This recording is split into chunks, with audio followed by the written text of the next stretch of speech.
화요일 친절한 경제입니다. 오늘도 한지연 기자 나와 있습니다. 어서 오세요. 네. 네, 며칠 전 목표 기업을 정하기보다는 취업만 되면 어디든 가겠다 이런 취준생들의 얘기를 전했는데 이럴 수밖에 없는 현실을 보여주는 통계청의 자료가 나왔다고요? 네, 이 공공기관과 대형 사업체 같은 이 선호도 높은 기업들의 채용이 줄었다는 통계가 나왔습니다.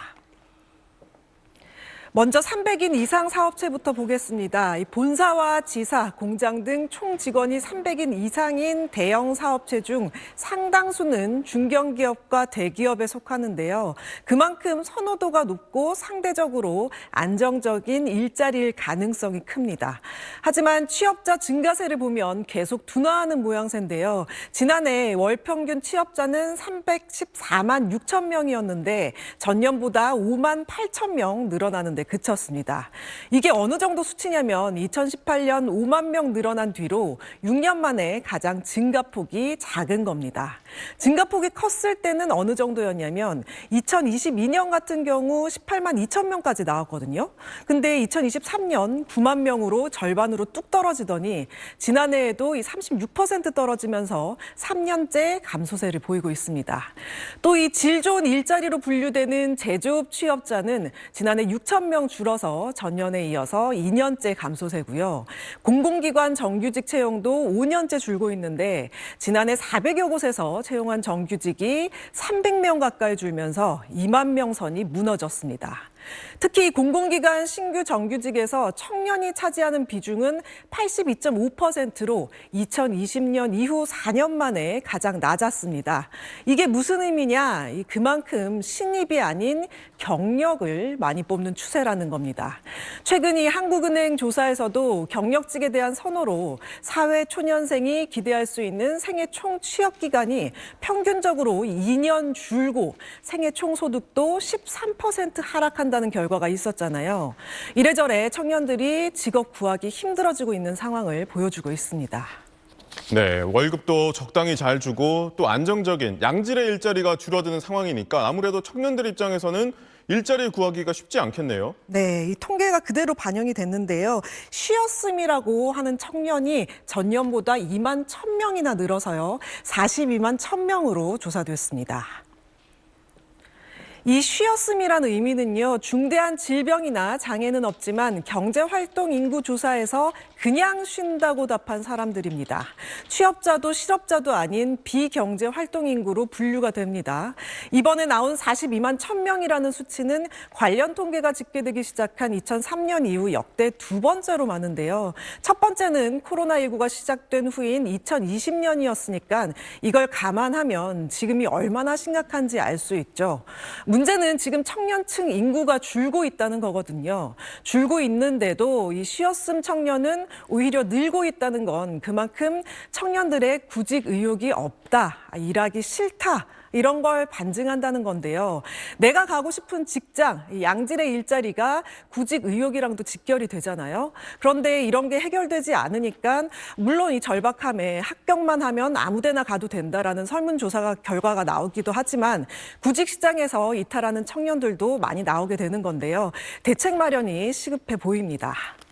네, 한 기자 설명 듣다 보니까 좀 궁금한 점이요. 지금이야 경기가 안 좋다고 하지만 작년에는 우리나라 수출이 꽤 좋지 않았습니까? 네. 이게 왜 좋은 일자리 증가로는 이어지지 않은 거죠? 네, 우리나라 수출에서 플러스를 견인한 게 바로 반도체 부분이잖아요. 네. 이 반도체 산업이 엄청 성장한다고 해서 많은 사람이 고용되는 게 아니거든요.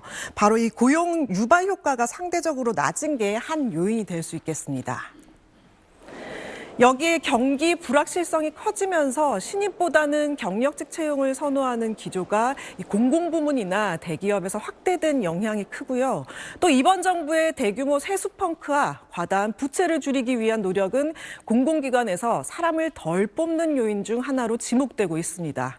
하지만 모든 일자리가 준 건 아닙니다. 운수 창고업 취업자는 같은 기간 5만 6천 명 늘어난 걸 볼 수 있는데요. 운수 창고업 취업자는 코로나19 이후 급 급증한 택배기사와 배달앱 같은 플랫폼 노동자들이 속해 있습니다. 양질의 일자리 올해는 늘어날 수 있을까요? 안타깝게도 올해 상황은 더 안 좋을 수 있다는 진단입니다. 정부는 올해 취업자 증가폭 목표치를 2020년 이후 가장 낮은 수준인 12만 명으로 낮춰 잡았지만 탄핵 정국과 관세 전쟁 등 이 불확실성이 커지면서 더 나빠질 수 있다는 우려가 나오고 있습니다. 네, 정부가 물가, 환율 이런 것도 있지만 일자리 대책도 빨리 내놔야겠네요. 잘 들었습니다. 지난 2023년 기준 국내 300인 이상 사업체의 정규직 대졸 초임은 평균 5,001만 원으로 처음으로 평균 5천만 원을 넘어섰습니다. 34세 이하 정규직 대졸 신입 사원이 받는 급여에 상여금 같은 특별급여를 더해 평균을 낸 겁니다. 국내 대기업 대졸 초임은 일본보다 높은 걸로도 파악이 됐는데요. 한국의 500인 이상 대기업 대졸 초임의 구매력을 환산해보니 일본 1,000인 이상 대기업에 다니는 대졸 신입 사원보다 57.9%가 더 높았습니다. 대졸 초임은 사업체 규모에 따라 격차가 컸는데요. 300인 이상 대졸 초임이 5천만 원을 넘어서는 동안 300인 미만 사업체 평균 대졸 초임은 64.7%에 그치는 3,238만 원으로 집계됐고 이마저도 정상 근로시간을 초과해 추가로 주는 초과 급여를 포함하면 5인 미만 사업체 초임의 경우 300인 이상 사업체의 절반 수준에 그쳤습니다. 이처럼 초임 연봉의 양극화가 계속 심해져 간 가운데 국내 대학 졸업생의 취업률은 더 떨어졌습니다. 교육부가 재작년 말 기준 취업 현황을 조사해보니 일반 대학교는 물론 교육대학과 전문대학도 전년에 비해 취업률이 뚝 떨어진 건데요.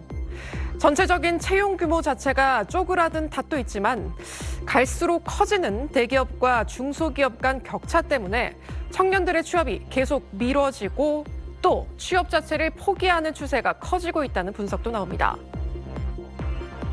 중소기업에 취직을 하는 순간 대기업으로 이직이 상당히 어려워지거든요. 앞으로 대기업의 취업 기회를 엿보면서 그냥 쉬는 이런 경향이 강해지고 그런 기간이 길어지면 오히려 아예 구직을 포기하는 그냥 쉬었음 청년으로 전락을 할 가능성이 커지는 거죠.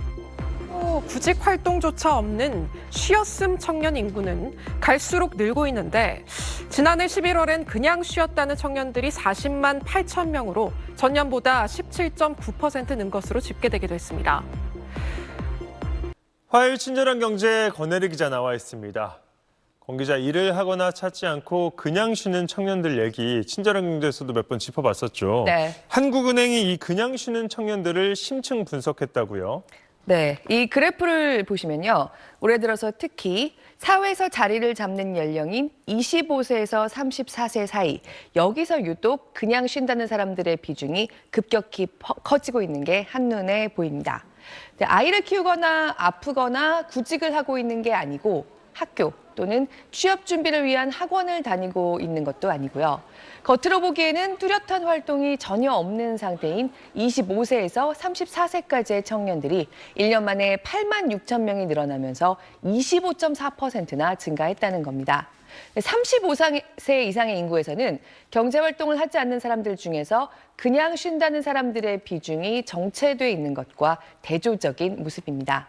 한국은행 연구진이 좀 더 자세히 들여다봤더니 취업을 해본 적이 있는 청년들 중에서 그냥 쉬는 사람들이 늘고 있었습니다.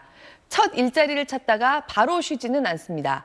일을 해봤는데 취업 경험이 있는데 쉬었음 쪽으로 이탈하는 사람들이 올해 이렇게 늘어났다는 겁니다. 그런 취업을 해서 일을 하다가 그만두고 그 다음부터 쭉 쉬는 경우가 많다는 거죠. 네. 이런 이유가 있겠죠. 사실 올해 들어서 증가세가 특히 눈에 띄는 거는 여기 보시는 것처럼 마지막 일자리를 본인이 원하지 않았는데 그만뒀다는 사람들입니다. 이런 사람들이 거의 코로나 대유행 기간만큼 늘어나 있습니다. 임시직이었다가 계약이 끝났거나 다니던 회사가 폐업했거나 자리가 없어지는 경우도 있죠. 네, 주로 어떤 청년들이 이렇게 원하지 않았는데 마지막 일자리를 그만둔 다음에 쉬고 있는가? 일단 서비스업 종사자들 중에서 급격히 늘었습니다. 내수 부진으로 직격탄을 맞은 서비스업 분위기가 여기서도 나타납니다. 기업 규모로는 중소, 중견 기업에서 증가하고 있습니다. 그래도 전반적으로 35세 이상에서는 여전히 고용률이 꾸준히 오르고 있는데 청년층의 고용률은 올해 초부터 낮아지기 시작했습니다. 그때그때 자리가 나면 채우는 수시 채용, 바로 일을 시킬 수 있는 경력직을 선호하는 분위기가 점점 더 뚜렷해지고 있는 데다가 경기까지 얼어붙다 보니까 더더욱 비용도 적잖게 드는 대규모 공채를 기피하는 분위기가 커지고요. 신입들이 일을 찾기 쉽지 않은 것도 영향을 미칩니다. 이렇게 경기 탓도 크지만요. 사실 전체적으로 보면 그냥 쉰다는 청년 중에서 더 큰 비중을 차지하는 거는 마지막 일자리를 본인이 원해서 그만두고 나온 사람들입니다. 코로나 이후로 추세적인 증가가 보이는 것도 이들입니다. 근본에는 구조적인 요인이 있다는 겁니다. 청년층 일자리의 질이 여러모로 코로나 대유행 전보다 낮아졌다는 게 한국은행 연구진의 지금 노동시장에 대한 분석인데요. 청년층의 교육 수준은 높다 보니까 이른바 미스매치, 고학력 청년들이 만족할 수 있고 공부한 걸 활용할 수 있는 양질의 일자리가 부족한 구조적인 불일치가 점점 더 커지고 있다는 겁니다.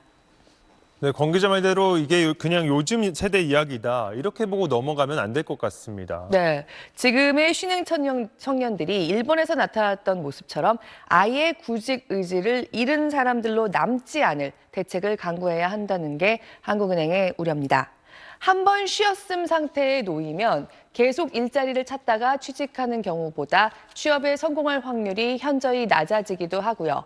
1년 미만이라도 한 번 그냥 쉬었다는 사람들이 늘어나면 그 이상으로 길게 쉬는 사람들도 따라서 늘어나는 게 이미 과거에도 보였던 경향이란 겁니다. 일본을 보면 2000년대 초반에 특히 청년 니트족이 문제가 됐는데요. 이후 지금까지 20년 동안 그때 청년이었던 세대에서 40대 니트족, 50대 니트족이 이어지는 모습이 보입니다. 일본의 경우처럼 이제 향후에 인구가 감소하고 그러니까 노동력 부족이 심화될 경우에는 그러니까 청년층 고용 여건이 개선될 가능성도 있습니다. 그럼에도 불구하고 청년층에서 이렇게 일자리 경험이 없고 교육 훈련도 받지 않는 이제 쉬었음 인구가 늘어나는 것은 향후에도 이 해당 세대에게 약간 부정적인 영향을 미칠 가능성이 큽니다. 일본이 그랬던 것처럼 지금 사람이 워낙 줄고 있기 때문에 이 다음 세대의 고용률은 다시 올라갈지 모른다.